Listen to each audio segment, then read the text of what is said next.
దబాయిస్తే అది నిజమవుతుందని చంద్రబాబు నాయుడు అనుకుంటే అది ఆయన భ్రమే. జనాన్ని మాయ చేసినట్టు శ్రీవారిని మోసం చేయాలంటే కుదరదన్న విషయం చంద్రబాబు నాయుడు తెలుసుకోవాలి. నిన్న జగన్ గారు తన తిరుమల పర్యటన మీద స్పష్టంగా ప్రెస్ మీట్ పెట్టడం జరిగింది. అయినా దాన్ని ఒప్పుకోకుండా చంద్రబాబు నాయుడు తప్పుల మీద తప్పులు చేస్తూ మళ్లీ మాట్లాడుతాడు.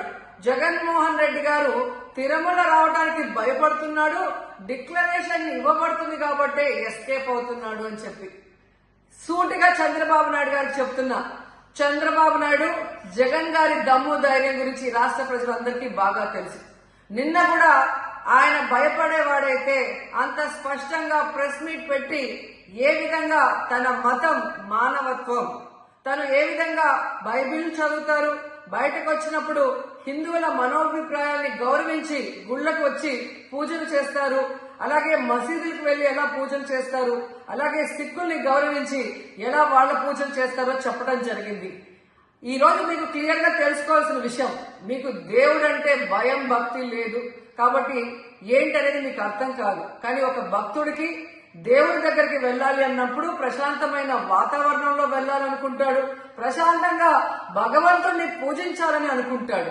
కానీ ఈ రోజు మీరు జగన్మోహన్ రెడ్డి గారు తిరుమలకు వస్తారని అనౌన్స్ చేసిన దగ్గర నుంచి బీజేపీలో కొందరు, జనసేన, తెలుగుదేశం పార్టీ ఎలా అలజడి సృష్టిస్తున్నారో అందరూ కూడా గమనిస్తున్నారు.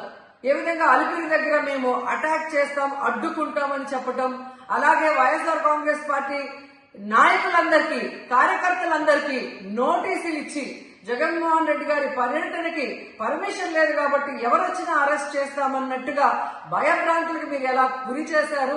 అండ్ ఈరోజు కుల రాజకీయాలు చేసి రాష్ట్రాన్ని భ్రష్టు పట్టించడమే కాకుండా మత రాజకీయాలు కూడా మీరు ఎలా చేస్తున్నారో అందరూ కూడా గమనిస్తున్నారు.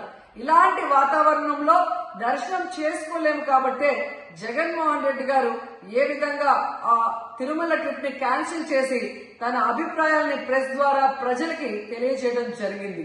సో నిజమైన భక్తుడు జగన్మోహన్ రెడ్డి గారు ఎప్పుడైనా మళ్లీ వెళ్లి వెంకటేశ్వర స్వామిని దర్శించుకోగలరు. 5 సంవత్సరాలు తన తండ్రి మరి ముఖ్యమంత్రిగా వెంకటేశ్వర స్వామికి పట్టు వస్త్రాలు ఇచ్చారు. జగన్మోహన్ రెడ్డి గారు 5 సంవత్సరాలు మరి పట్టు వస్త్రాలు ఇచ్చిన తర్వాత ఈ నీచమైన రాజకీయాలు చేస్తూ డిక్లరేషన్ పేరుతో మీరు మాట్లాడుతూ ఎవరు అడ్డుకున్నారు అని చెప్పి మళ్లీ దిగజారుడు రాజకీయాలు చేస్తున్నారు. సో భగవంతుడితో పెట్టుకున్న చంద్రబాబు నాయుడు నీతో పాటు ఆడిస్తే ఆడే వాళ్ళందరికీ కూడా భగవంతుడు గట్టిగా సమాధానం చెప్తాడు.